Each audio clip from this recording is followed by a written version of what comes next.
Water.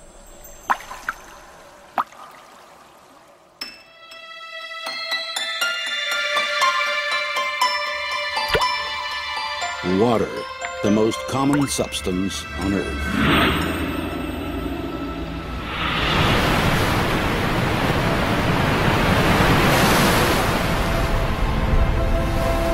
It is with us every moment of our lives. But do we know the secrets of this amazing element? Where did it come from? Who bestowed water on our planet, and why? The only such planet in the universe. Perhaps only water itself knows the answers to these questions. There is just as much water on Earth today as there was when everything began, when the world was born and acquired the shape and sensations we know so well.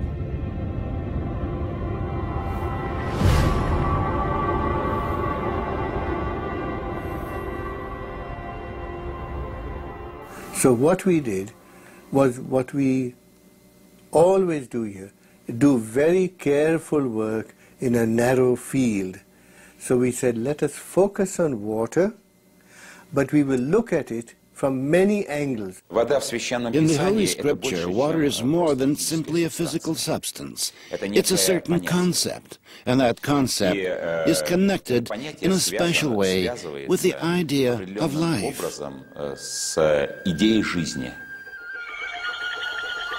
Nothing in the world is softer and more yielding than water. Yet it wears down the hard and the strong, and none can overcome it, though anyone can conquer it. That which is yielding conquers the strong, and the soft overcomes that which is hard. Everyone knows this, but no one dares to live by it. The Chinese philosopher Lao Tzu wrote about water 2,500 years ago. I mean, water as such has been extensively studied. I mean, it is well known that water has unusual properties, physico-chemical properties, when compared to other liquids. No scientist has been able to explain, for example, why water's density increases below the freezing point and becomes less above freezing. Any substance contracts when it's cooled, but water does the opposite. It expands. People learned to exploit this unique property in the distant past. Inhabitants of the far north would quarry stone by pouring water into cliff face crevices before the frosts came. In the south, people pounded wooden wedges into cracks in the rock and then doused them with water. As they swelled, the wedges would break the stone. Much later, scientists established that water in pores and capillaries is capable of creating enormous levels of pressure. In a seed, for example, it reaches 400 atmospheres at the moment of germination. That's why a plant shoot can break through asphalt with ease. It's such a small molecule as well. It is very specific that these properties are of water. And you won't find other molecules that have all of the similar anomalies. If even a single one of these anomalies were missing, life itself would not exist on the planet. Every one of water's properties is unique, and they do not easily fit into the generally accepted laws of physics. Science has not yet been able to answer the question of why water is the only substance on the planet that can exist in three states: liquid, solid, and gaseous. Why does water have the highest surface tension of all liquids? Why is it the most powerful solvent on Earth? And how, in defiance of the Earth's gravity, is water able to rise through the trunks of gigantic trees against tens of atmospheres of pressure?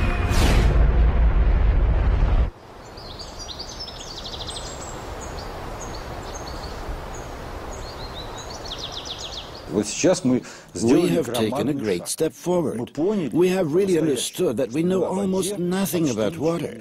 Therefore, it is a great step because this realization is followed by the desire to find something out. Southeast Asia. The year is 1956. The place is a secret military laboratory for developing and producing weapons of mass destruction. Work has been underway here for several years on a powerful new generation of bacteriological weapons.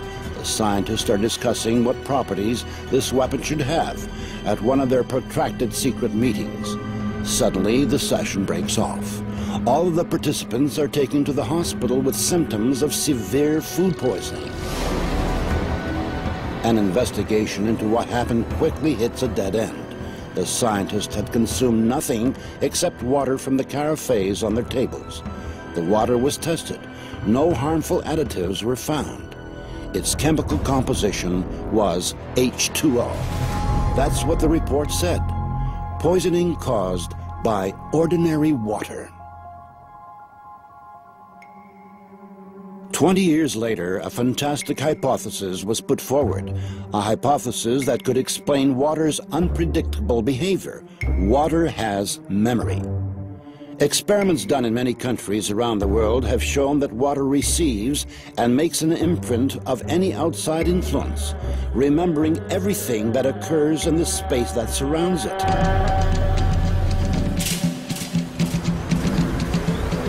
Any substance coming into contact with water leaves a trace in the water.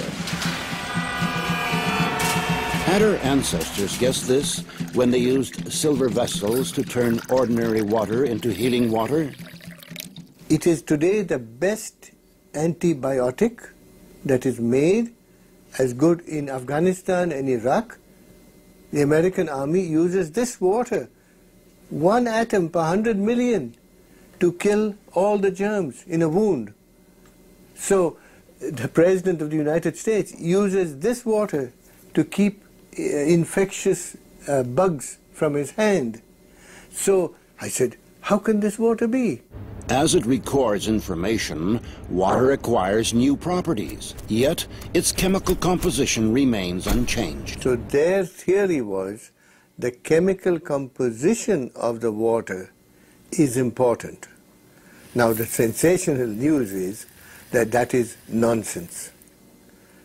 The structure of water is much more important than the chemical composition. The structure of water means how its molecules are organized. We can see how water molecules join together into groups. These are called clusters. Scientists came up with the idea that these clusters work as memory cells of a certain sort, in which water recalls the whole history of its relationship with the world as if on magnetic tape. People don't think when you turn on the light, the water is changing. When you turn on the electric field from the power lines, the water may change. So that is the direction of research. Water, of course, remains water, but its structure, like a nervous system, reacts to any irritation. Modern instruments have made it possible to record the fact that within each of water's memory cells, there are 440,000 information panels, each of which is responsible for its own type of interaction with the environment.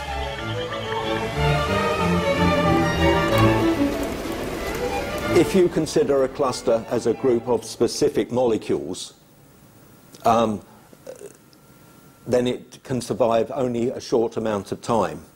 But if you consider it as a structure whereby molecules can leave and other molecules come in, the cluster can last effectively for a very long time. The stability of the cluster structures confirmed the hypothesis that water is capable of recording and storing information. It may be the single most malleable computer, which can, it's like a computer memory.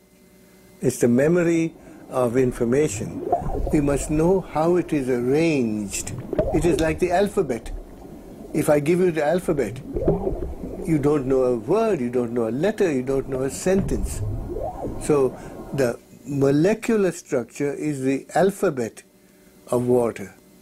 And you must make a sentence out of water, and you can change the sentence.